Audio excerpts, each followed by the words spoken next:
तो जैसा कि लास्ट एपिसोड के अंदर हमने देखा था, जो मंकी किंग होता है वो जुआन के पीछे आकर खड़ा हो जाता है। तभी जो जुआन होता है वो भी एकदम से मंकी किंग की तरफ देखने लगता है और मंकी किंग की तरफ देखते हुए जुआन उससे बोलता है कि मैं जानता हूँ कि मोस्टर तुम वहीं पर ही छुपे हुए हो, तो इसीलिए जल्दी से सामने आओ। और अब जुआन की इस बात को सुनते के साथ ही हम देखते हैं कि जो मंकी किंग होता है वो भी बहुत ज़्यादा हैरान हो जाता है और वो वहीं ज़मीन पर गिर जाता है और अपने मन में सोचता है कि गॉड, मुझे यकीन नहीं होता कि इस पर्सन ने मुझे पहचान लिया। मैंने अपने डोमिनिक ओरा को इतना डीपली छुपा कर रखा हुआ था कि कोई भी इंसान जो था वो मुझे नहीं पहचान पाया, लेकिन इसने केवल एक ही नज़र में मुझे यहाँ पर पहचान लिया। जैसा कि मैंने इस इंसान से उम्मीद ही की थी, ये कोई ऑर्डिनरी इंसान नहीं है। और इतना सोचते के साथ ही अब जो मंकी किंग होता है वो धीरे धीरे कर कर जो जुआन होता है उसकी तरफ जाने लगता है और जुआन की तरफ जाते हुए अपने मन में सोचता है कि मुझे धीरे धीरे कर कर इसके पास में जाना चाहिए। और इतना सोचते के साथ ही उसे जुआन के पास में से कोई साउंड आने लगता है, जिसे देखकर मंकी किंग बहुत ज़्यादा घबरा जाता है। घबराते हुए अपने मन में सोचता है कि मुझे इसके आसपास में से ऐसा अजीब सा साउंड क्यों आ रहा है। सच में जितना मैंने सोचा था ये इंसान तो उससे भी ज़्यादा पावरफुल है। मुझे ऐसा लग रहा है कि इसके केवल प्रेशर से ही मेरी बॉडी के अंदर से जो मेरी सोल है वो निकल जाएगी। और मंकी किंग के इतना सोचते के साथ ही अब हमें पता लगता है कि जुआन के पास में से निकलने वाला साउंड कोई और नहीं बल्कि उसकी दिलों की धड़कन होती है, क्योंकि मंकी किंग के आने की आवाज़ों को सुनकर जुआन और भी ज़्यादा घबरा चुका होता है। और अब जुआन जो होता है वो घबराते हुए अपने मन में सोचता है कि भगवान, मुझे ऐसा लग रहा है कि मेरा दिल जो है वो यहाँ पर धड़क धड़क कर बाहर निकल कर आकर गिर जाएगा। मैं तो सांस भी नहीं ले पा रहा, लगता है कि मैं बेहोश हो जाऊँगा। क्या मुझे इस मॉन्स्टर के सामने सरेंडर कर कर देखना चाहिए? हो सकता है कि ये मुझ जैसे एक अंधे इंसान को अगर मैं सरेंडर करूँ तो शायद माफ़ कर दे। मुझे एक बार ट्राई कर कर देखना चाहिए। और अब जुआन को उसका हाथ हिलाता हुआ देखने के बाद में इधर मंकी किंग भी बहुत ज़्यादा घबरा जाता है। घबराते हुए अपने मन में सोचता है कि वो अपने हाथ को हिला रहा है, कहीं ऐसा तो नहीं कि वो मेरे ऊपर अटैक कर कर मुझे ख़त्म करने वाला है।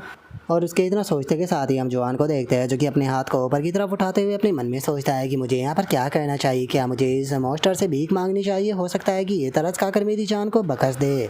और जुआन के इतना सोचते के साथ ही हम देखते हैं कि आसमान से अचानक से बादल हटने लगते हैं और जो रोशनी होती है वो मंकी किंग के बेचारे के ऊपर आकर गिरती है, जिस कारण मंकी किंग भी अपने फेस को ढक लेता है।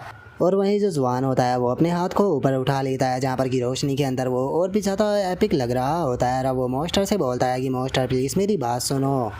और उसके इतना बोलते ही हम देखते हैं कि अचानक से जो मंकी किंग होता है वो घबराते हुए अपने घुटनों पर बैठ जाता है। और अब उसके घुटनों पर बैठने की आवाज़ सुनकर जो जुआन होता है उसे भी कुछ समझ नहीं आता। और तभी हम मंकी किंग को देखते हैं, जो कि जुआन के सामने गिड़गिड़ाते हुए उसे बोलता है कि प्लीज़ प्लीज़ मुझे अपने डिसाइपल के रूप में एक्सेप्ट कर लीजिए। मैं बहुत ही लंबे टाइम पहले अपने घर से निकला था और मैं चारों तरफ घूमता रहा ताकि मैं इमोर्टलिटी का पाथ जो है उसे ढूंढ सकूँ। और फाइनली मैं आज आप एक इमोर्टल से मिल गया हूँ और मैं अब आपके सामने यहाँ पर नील डाउन करने के लिए तैयार हूँ। और मैं तब तक यहाँ पर नील डाउन कर कर बैठा रहूँगा जब तक कि आप मुझे अपने डिसाइपल के रूप में एक्सेप्ट नहीं कर लेते, चाहे यहाँ पर रात हो जाए या फिर पूरा का पूरा दिन बीत जाए। और हम देखते हैं कि उसकी बात को सुनकर जो जुआन होता है वो कुछ भी नहीं बोल पा रहा होता। और जो मंकी किंग होता है वो जुआन से बोलता है कि प्लीज़ मुझे अपने डिसाइपल के रूप में एक्सेप्ट कर लीजिए। और अब इस चीज़ को सुनकर जो जुआन होता है वो भी बहुत ही फ़नी सा फेस बना लेता है। और फ़नी सा फेस बनाते हुए अपने मन में सोचता है कि आखिर इस जगह पर चल क्या रहा है। अचानक से एक मॉन्स्टर मेरे सामने आकर यहाँ पर मुझे इमोर्टल बोल रहा है और मुझसे बोल रहा है कि वो मेरा डिसाइपल बनना चाहता है। क्या सच में मेरा लुक जो है वो कोई सेलेस्टियल बीइंग की तरह दिखाई देता है? लेकिन आखिर कैसे मुझे अपने लुक के बारे में पता होगा, क्योंकि मैं तो एक अंधा इंसान हूँ जिसे कि ये भी नहीं पता कि आखिर मैं दिखाई कैसा देता हूँ। और अब जुआन जो होता है वो इस तरह की बातों को अपने मन में सोच रहा होता है और तभी मंकी किंग जो होता है वो भी जुआन की तरफ देखने लगता है, क्योंकि जुआन ने अभी तक उसे कोई भी जवाब नहीं दिया होता।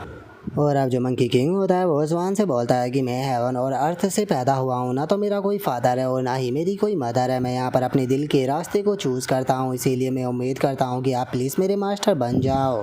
जो सुनते के साथ ही जो जुआन होता है वो अपने मन में सोचता है कि अगर मैंने इसे यहाँ पर डिसाइपल के रूप में एक्सेप्ट नहीं किया तो हो सकता है कि ये गुस्सा होकर मुझे यहाँ पर खा जाए। और अगर मैंने इसे यहाँ पर डिसाइपल के रूप में एक्सेप्ट कर लिया तो मैं इसे सिखाऊंगा क्या? अगर मैं इसे सिखाता हूँ तो उसके बाद भी ये मुझे जान से मार देगा, क्योंकि मैं इसे कोई अच्छी चीज़ नहीं सिखाने वाला। और अगर मैंने इसे सिखाने से मना कर दिया तो भी ये मुझे मारने ही वाला है। तो दोनों ही रास्तों पर यहाँ पर मेरी मौत है। चाहे मैं कोई से भी रास्ते को चूज़ करूँ तो फिर आखिर यहाँ पर डरने की क्या ही बात है, क्योंकि मरना तो मुझे वैसे भी है।